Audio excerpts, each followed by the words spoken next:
Hi guys, അപ്പൊ എന്റെ മമ്മിയാണ്. അപ്പൊ എന്റെ മമ്മിക്ക് ലവേഴ്സ് ഒക്കെ ഉണ്ട് ചോദിക്കാൻ പോലും.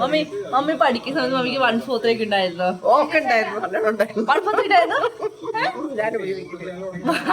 എന്താ 1/4 അറിയോ? നിങ്ങൾക്ക് പ്രേമം ഉണ്ടായിരുന്നോന്ന്?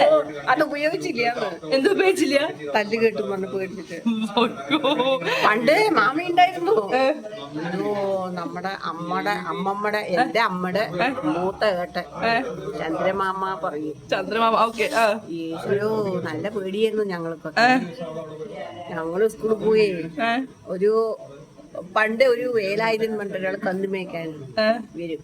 അയാൾ കന്നുമേയ്ക്കാൻ പറഞ്ഞ എല്ലാവരും നമ്മളവിടുത്തെ ഒക്കെ ആൾക്കാരുടെ മാട് മേയ്ക്കുന്ന ആളായിരുന്നു. അയാൾ കറക്റ്റ് 9:30 മണിക്ക് മാട് വീട് പറയൂ. ആ സമയത്ത് എന്ത് ചെയ്യും, എല്ലാവരും മാട് വീട്ടിൽ ഓടി വരും. അപ്പൊ നമ്മള് സ്കൂളില് അന്ന് 9:30 മണിക്ക് ഫസ്റ്റ് ബെല്ലടിക്കും, 10 മണിക്ക് സെക്കൻഡ് ബെല്ലടിക്കും. സെക്കൻഡ് ബെല്ലടിക്കുമ്പോ എല്ലാവരും സ്കൂൾ ക്ലാസ് എത്തണമല്ലോ. നമ്മള് 9:30 ഇവിടുന്ന് ഇങ്ങനെ പോകും. 9:30 ഇങ്ങനെ പോകുമ്പോ വൈകാൻ പാടില്ല. മാമ കറക്റ്റ് ഇവിടുന്ന് 9:30 നമ്മളെ അയക്കുള്ളൂ. ഓക്കെ. അപ്പോഴേക്കും ഞങ്ങൾ ഇവിടുന്ന് ഇങ്ങനെ ഇറങ്ങുമ്പോഴേക്കും ഫസ്റ്റ് ബെല്ല് അവിടെ അടിക്കും. ഓക്കെ. നമ്മൾ ഓടും. ഞാൻ നിങ്ങളോട് ചോദിച്ചത് മാമയുടെ കാര്യമല്ല, അതിന്റെ പ്രേമത്തെ കുറിച്ച് ചോദിച്ചത്. നിങ്ങൾക്ക് പ്രേമം ഉണ്ടായിരുന്നു? എനിക്ക് പ്രേമൊക്കെ ഉണ്ടായിരുന്നു. അന്ന് കാരണന്മാരെ തല്ലി കൊള്ളുമ്പോട്ട് ആളുകളുടെ ആമ്പിള്ളേരും നോക്കില്ല. അല്ല, പ്രേമം ഉണ്ടായിരുന്നു. മമ്മി പറഞ്ഞ പ്രേമം ഉണ്ടായിരുന്നു. ഇല്ല ഇല്ല, സത്യം പറയും, സത്യം പറയും, സത്യം പറ. തല്ലല്ല, ഉള്ളിൽ ആരുടെ ഉള്ളിൽ ഉണ്ടായിരുന്നു നിങ്ങളൊക്കെ.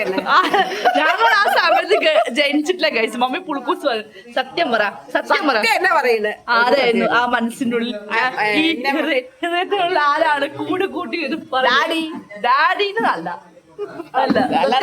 സത്യം പറ. ഒരു സത്യമില്ല ഇവിടെ. മമ്മി ആ സ്കൂളിൽ ഇല്ല. ഇപ്പൊ ചന്ദ്രമാമൊന്നും ഇല്ലല്ലോ. നീ പറയൂ. ഇല്ല, സത്യം. നിനക്ക് ഉണ്ടായിരുന്നോ? എനിക്കുണ്ടായിരുന്നു. ആരായിരുന്നു? ഒന്നല്ല, ഒരു 5-6 ഉണ്ടായിരുന്നു. 5-6 നീ അനിലിന്റെ കല്യാണം കഴിച്ചപ്പോ? ബിക്കോസ് എന്റെ അണില് സൂപ്പറാ. അപ്പൊ അവരെന്ത് ചെയ്തു? അവര് സൂപ്പറായിട്ട് അല്ല, അവർക്ക് ഇങ്ങോട്ട് എന്നോട്, എനിക്ക് അങ്ങോട്ടുണ്ടായിരുന്നില്ല. അതുകൊണ്ടായിരുന്നു. ഇതെല്ലാം എന്നെ കണ്ടോണ്ടിരിക്കുന്നു എന്റെ അടിയിൽ. ഇതാണ് എന്റെ സൂപ്പർ. ഇതെന്റെ എന്താ പറയാള്, ഇതൊക്കെ